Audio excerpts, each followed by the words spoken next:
Hello, welcome back. It's been a while. Got busy with work lately, kids running all over the place, so it's been a little hectic. So I wanted a challenge, couldn't find a Zwift race or MyWhoosh race, so we're going to do the Frostfire Vale challenge as Matt Smithman will lay out from the Inside the Ride podcast. For the local challenge, if anyone wants to take us on this one, it's 30k an hour average for the Frostfire Vale. That's what we all in the office are setting out to achieve in our training rides. So you've got to be on it. So here we go. That's a challenge. It's this is in MyWhoosh world. It's 36 kilometers and like 606 or so meters of climbing. So the goal, as he said, is average 30 kilometers an hour. So if you aren't familiar with MyWhoosh, this is a specific, I guess, fantasy world, and it is absolutely fantastic. You can already see here, we're coming through like a Pandora style world. Beautiful, phenomenal. Had a little drop out here. I've been having some of those recently. Not sure what's going on, but we get going after a few seconds. Then boom, look at this. We're in the snow. It's phenomenal. MyWhoosh environments are fantastic in their in the MyWhoosh world in Japan. I've yet to ride Japan, but some of the videos I've seen have been phenomenal. So the whole goal for this is to average as high as speed as possible. And there's only one real big climb. I think it's like 2.5, maybe 3 kilometers. It's not massive, but it's pretty big, and it's towards the end.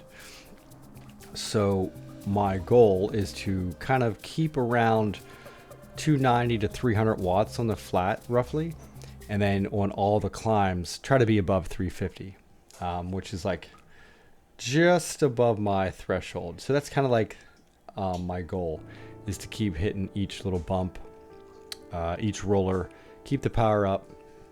That way the speed is up, and as long as I'm in that upper 200s, low 300s, I figured that the speed would be good. As we can see here, come to our first real bump.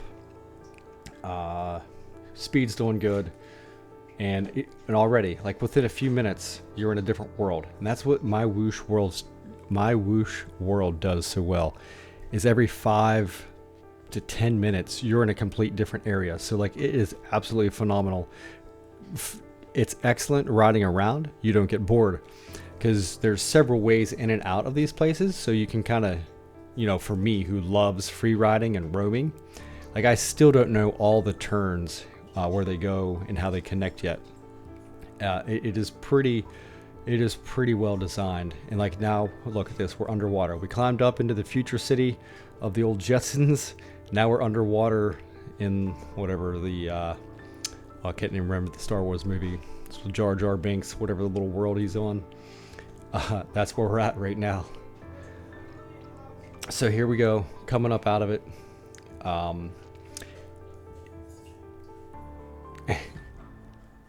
I'm on the power, trying to keep that above 350. There we go, look at that.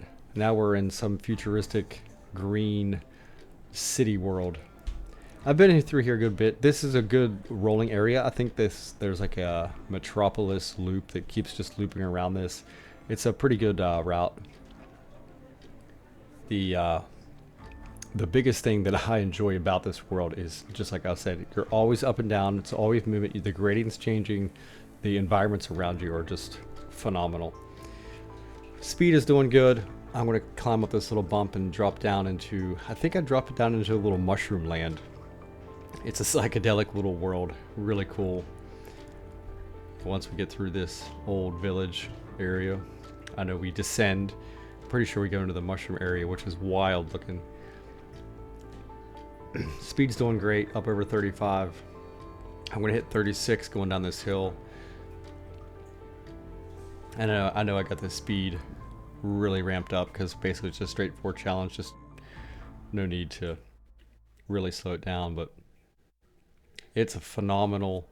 This is one of the prettiest areas of any online platform I've ever seen. Just the details and the colors, it's so vibrant. All right, we're to come up through these little rollers and we're to climb up out of the mushroom world. So I'm feeling pretty good, getting a little tired right now. You can see I'm not even halfway done with climbing. I'm coming up to it, want to get to the top of this climb, and I'm 60% done with the route. So I do have a big chunk of climbing coming up at the end. And that's what I keep thinking. I was like, man, I'm pretty tired, but I know I have a large amount of climbing left. Once we get up through this desert area, we got a little downhill, and then we're just got a bunch of rollers. And these rollers, they keep hitting you. Like, they were kind of relentless. As I was doing this, I was really second guessing the climb at the end, but feeling pretty good overall because they're not like super long. So I was able to put the power out and come back down, rest and recover a little bit. But these did seem like these went on forever. that was one thing, like, in my mind. I'm like, my God, these just won't stop. But you could see, like, every few minutes we're in a different area, a different world, different biome to look at. And once we come through, we're going to go through like this building and into a kind of a cave world. Kind of reminds me of Aladdin, like the I can't remember what was it, where the treasure was that he was after, where he found the genie and the magic carpet. That's what this reminds me of. I can't remember the name of what it was, but this reminds me of Aladdin. And now we're going to come out of this, and we're going to hit that final climb. And this climb isn't that bad. It's fairly steady gradient. But the top of this is my absolute favorite scene in the entire online platform world.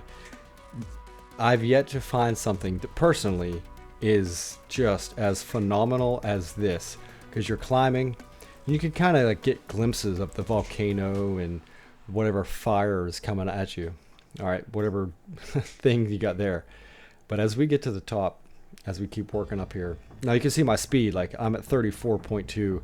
So I know there's no way I'm not going to make that 30.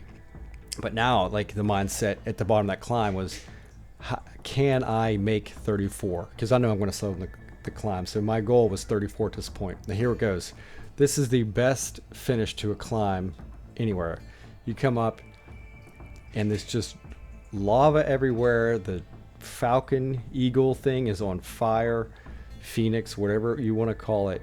And this is just phenomenal. I hope that this does justice to this. But every time I climb this get to the top, I'm just blown away by this scenery. And it's one of my favorite things. I mean, it's my favorite thing in all of indoor cycling. There's nothing that, in my opinion, beats this area, this view.